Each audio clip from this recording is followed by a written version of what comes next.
Hi, welcome to the Classic Storytellers podcast.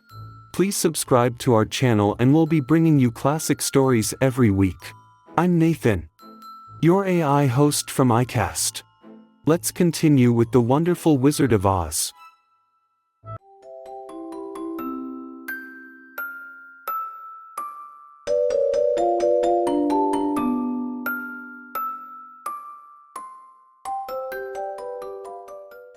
Chapter 14. The Winged Monkeys. You will remember there was no road, not even a pathway, between the castle of the Wicked Witch and the Emerald City. When the four travelers went in search of the witch, she had seen them coming, and so sent the winged monkeys to bring them to her. It was much harder to find their way back through the big fields of buttercups and yellow daisies than it was being carried. They knew, of course, they must go straight east, toward the rising sun, and they started off in the right way.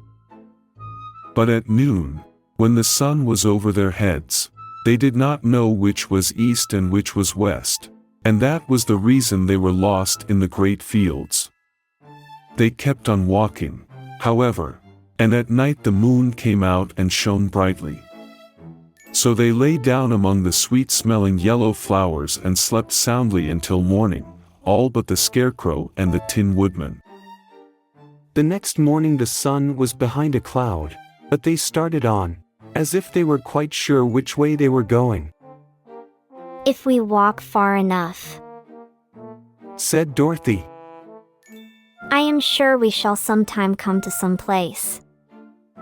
But day by day passed away, and they still saw nothing before them but the scarlet fields. The Scarecrow began to grumble a bit. We have surely lost our way, he said. And unless we find it again in time to reach the Emerald City, I shall never get my brains. Nor I my heart, declared the Tin Woodman. It seems to me I can scarcely wait till I get to Oz, and you must admit this is a very long journey. You see, said the Cowardly Lion, with a whimper. I haven't the courage to keep tramping forever, without getting anywhere at all. Then Dorothy lost heart. She sat down on the grass and looked at her companions, and they sat down and looked at her, and Toto found that for the first time in his life he was too tired to chase a butterfly that flew past his head. So he put out his tongue and panted and looked at Dorothy as if to ask what they should do next. Suppose we call the field mice. She suggested. They could probably tell us the way to the Emerald City. To be sure they could, cried the Scarecrow. Why didn't we think of that before? Dorothy blew the little whistle she had always carried about her neck since the Queen of the Mice had given it to her. In a few minutes they heard the pattering of tiny feet, and many of the small gray mice came running up to her. Among them was the Queen herself, who asked, in her squeaky little voice, "What can I do for my friends?" We have lost our way, said Dorothy. Can you tell us where the Emerald City is? Certainly, answered the Queen. But it is a great way off, for you have had it at your backs all this time. Then she noticed Dorothy's golden cap, and said, Why don't you use the charm of the cap, and call the winged monkeys to you? They will carry you to the city of Oz in less than an hour.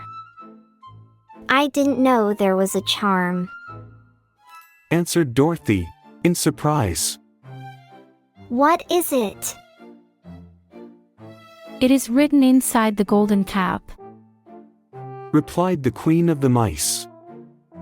But if you are going to call the winged monkeys, we must run away, for they are full of mischief and think it great fun to plague us. Won't they hurt me? asked the girl anxiously. Oh, no. They must obey the wearer of the cap goodbye. and she scampered out of sight. With all the mice hurrying after her, Dorothy looked inside the golden cap and saw some words written upon the lining. These, she thought, must be the charm, so she read the directions carefully and put the cap upon her head. EPP, Pep PE, Cacku. She said, standing on her left foot. What did you say? Asked the Scarecrow, who did not know what she was doing. Hello, holo, hello. Dorothy went on, standing this time on her right foot. Hello. Replied the Tin Woodman calmly. ZZY, ZZY, Zick. Said Dorothy, who was now standing on both feet. This ended the saying of the charm, and they heard a great chattering and flapping of wings. As the band of winged monkeys flew up to them, the king bowed low before Dorothy, and asked, "What is your command?" We wish to go to the Emerald City, said the child. And we have lost our way. "We will carry you," replied the king, and no sooner had he spoken than two of the monkeys caught Dorothy in their arms and flew away with her. Others took the Scarecrow and the Woodman and the Lion, and one little monkey seized Toto and flew after them. Although the dog tried hard to bite him, the Scarecrow and the Tin Woodman were rather frightened at first, for they remembered how badly the winged monkeys had treated them before. But they saw that no harm was intended, so they rode through the air quite cheerfully, and had a fine time looking at the pretty gardens and woods far below them.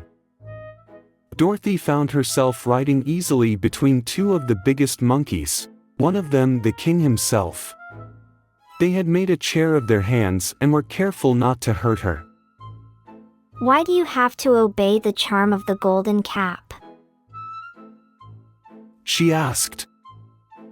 "That is a long story," answered the king, with a winged laugh. "but as we have a long journey before us, I will pass the time by telling you about it, if you wish." I shall be glad to hear it. She replied. "Once, began the leader, we were a free people, living happily in the great forest, flying from tree to tree, eating nuts and fruit, and doing just as we pleased without calling anybody master. Perhaps some of us were rather too full of mischief at times, flying down to pull the tails of the animals that had no wings, chasing birds, and throwing nuts at the people who walked in the forest. But we were careless and happy and full of fun, and enjoyed every minute of the day. This was many years ago, long before Oz came out of the clouds to rule over this land. There lived here then, away at the north, a beautiful princess, who was also a powerful sorceress. All her magic was used to help the people, and she was never known to hurt anyone who was good. Her name was Gayelette, and she lived in a handsome palace built from great blocks of ruby.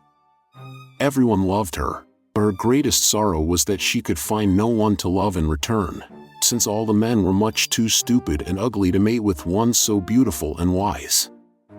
At last, however, she found a boy who was handsome and manly and wise beyond his years. Gayelette made up her mind that when he grew to be a man she would make him her husband, so she took him to her ruby palace and used all her magic powers to make him as strong and good and lovely as any woman could wish. When he grew to manhood, Kolala, as he was called, was said to be the best and wisest man in all the land, while his manly beauty was so great that Gayelette loved him dearly, and hastened to make everything ready for the wedding. My grandfather was at that time the king of the winged monkeys which lived in the forest near Gayelette's palace, and the old fellow loved a joke better than a good dinner. One day, just before the wedding, my grandfather was flying out with his band when he saw Kolala walking beside the river. He was dressed in a rich costume of pink silk and purple velvet, and my grandfather thought he would see what he could do. At his word, the band flew down and seized Quilala, carried him in their arms until they were over the middle of the river, and then dropped him into the water. "Swim out, my fine fellow," cried my grandfather, "and see if the water has spotted your clothes." Quilala was much too wise not to swim, and he was not in the least spoiled by all his good fortune. He laughed when he came to the top of the water, and swam in to shore. But when Gaelette came running out to him, she found his silks and velvet all ruined by the river. The princess was angry, and she knew, of course, who did it. She had all the winged monkeys brought before her, and she said at first that their wings should be tied and they should be treated as they had treated Quilala, and dropped in the river. But my grandfather pleaded hard, for he knew the monkeys would drown in the river with their wings tied, and Quilala said a kind word for them also, so that Gaelette finally spared them, on condition that the winged monkeys should ever after do 3 times the bidding of the owner of the golden cap. This cap had been made for a wedding present to Quilala, and it is said to have cost the princess half her kingdom. Of course, my grandfather and all the other monkeys at once agreed to the condition, and that is how it happens that we are 3 times the slaves of the owner of the golden cap, whosoever he may be. And what became of them? Asked Dorothy, who had been greatly interested in the story. Quilala being the first owner of the golden cap, Replied the monkey. he was the first to lay his wishes upon us. As his bride could not bear the sight of us, he called us all to him in the forest after he had married her, and ordered us always to keep where she could never again set eyes on a winged monkey, which we were glad to do, for we were all afraid of her. This was all we ever had to do until the golden cap fell into the hands of the wicked witch of the west, who made us enslave the Winkies, and afterward drive us himself out of the land of the west. Now the golden cap is yours, and 3 times you have the right to lay your wishes upon us. As the Monkey King finished his story, Dorothy looked down and saw the green, shining walls of the Emerald City before them. She wondered at the rapid flight of the monkeys, but was glad the journey was over. The strange creatures set the travelers down carefully before the gate of the city. The king bowed low to Dorothy, and then flew swiftly away, followed by all his band. That was a good ride, said the little girl. Yes, a quick way out of our troubles. Replied the lion. How lucky it was you brought away that wonderful cap.